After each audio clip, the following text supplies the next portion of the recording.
Blackwing City once believed it would have a hero. For years, people whispered about the night the powerful Vale family died in a dark alley. Most thought it was a random tragedy, a robbery, bad luck. The kind of story cities bury and forget. But the truth was much darker. The man who rules Blackwing City today was standing in that alley. Victor Vale remembers every second of it. The cold air. The echo of footsteps between brick walls. The way the city lights barely reached the ground.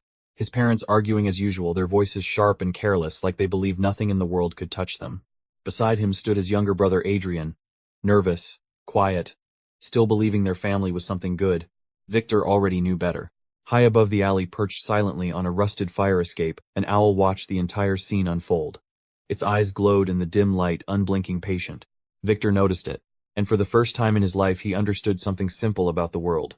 Power doesn't belong to the kind. It belongs to the one who takes it. Years later, criminals across Blackwing City whisper a single name with fear in their voices. Not hero. Not savior. Nocturne. The man who doesn't protect the city. The man who owns it. The story of Blackwing City changed on one quiet night after a movie. The Vale family walked down the crowded street under glowing theater lights. Cars passed. People laughed. It looked like any normal evening for the richest family in the city. Victor Vale walked in front, calm and silent. Behind him, his younger brother Adrian talked non-stop about the movie hero they had just watched. His eyes were bright with excitement. That sword fight was amazing, Adrian said. Did you see how the hero saved everyone? Victor didn't answer. Their father, Marcus Vale, was already irritated. We're not stopping anywhere else tonight, he said. I still have work waiting. Their mother, Eleanor Vale, rolled her eyes. Maybe if you stopped making mistakes at the hospital, we wouldn't be paying lawyers every month. The argument started again, sharp and familiar. Victor listened without turning around. This was the real Vale family. Not the perfect image the city admired. Not the powerful philanthropists people praised on television. Just two parents tearing each other apart. When they reached the mouth of a narrow alley, Eleanor suddenly stopped. Wait, she said. Did you hear that? The street behind them was empty. No footsteps. No shadows. Only their two sons standing in the dim light. Victor slowly turned around. In his hand was a gun, and his arm was wrapped tightly around Adrian. Marcus Vale froze first. The street noise from the theater suddenly felt very far away. The alley was quiet, almost unreal. The only sound was Adrian's shaky breathing. Victor, what are you doing? Eleanor asked, her voice half laughing, half confused. This isn't funny. Put it down. Victor didn't move. His grip on Adrian's shoulder stayed firm.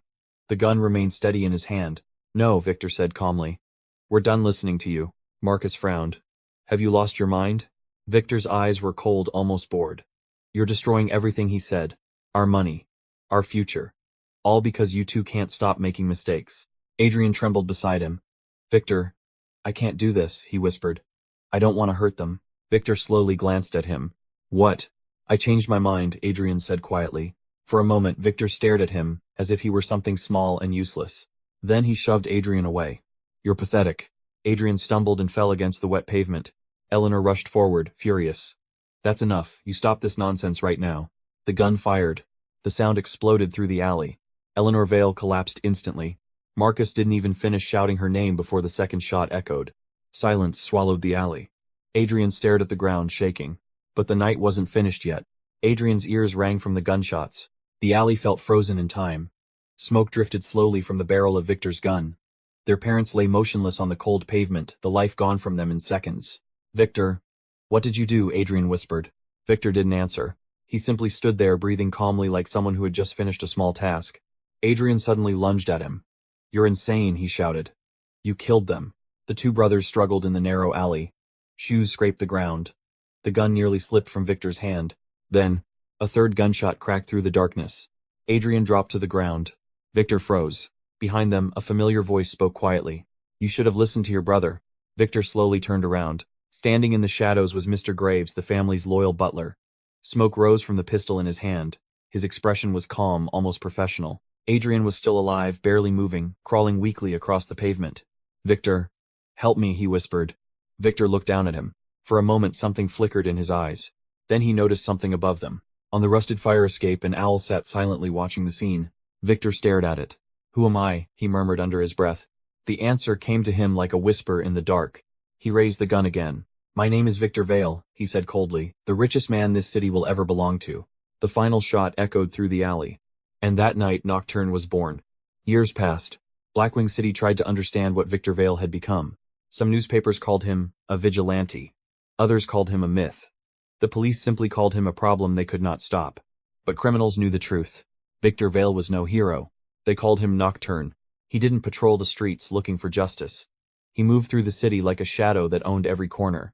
When Nocturne appeared, the night itself seemed to grow heavier. Gunshots rarely stopped him.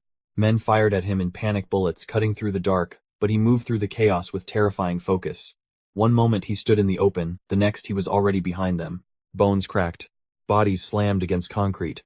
And the screaming started. Nocturne never rushed the moment. Fear was part of the lesson. The criminals who crossed his path quickly realized something horrifying. He wasn't there to arrest them. He was there to send a message. Some of them tried to run. Some begged for mercy. A few fought back hoping they could survive long enough for help to arrive. Almost none of them did. But sometimes, Nocturne allowed one person to live. Just one.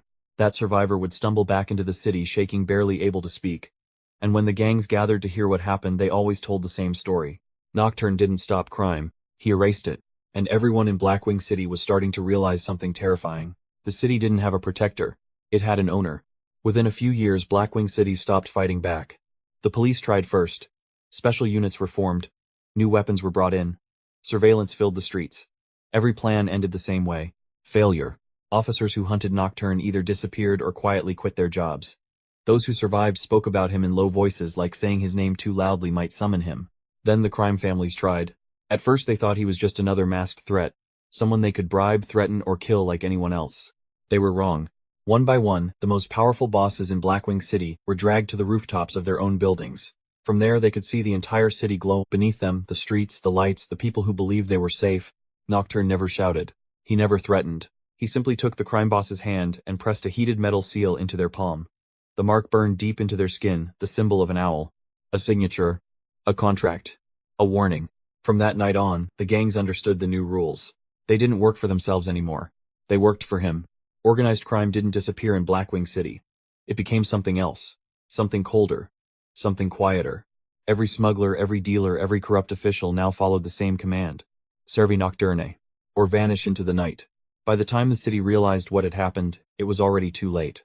Blackwing City no longer belonged to its people. It belonged to the shadow above them. Something strange began to happen in Blackwing City. Crime didn't disappear, but chaos did. The endless gang wars stopped almost overnight. Shootouts between rival crews vanished from the streets. Drug routes ran on strict schedules.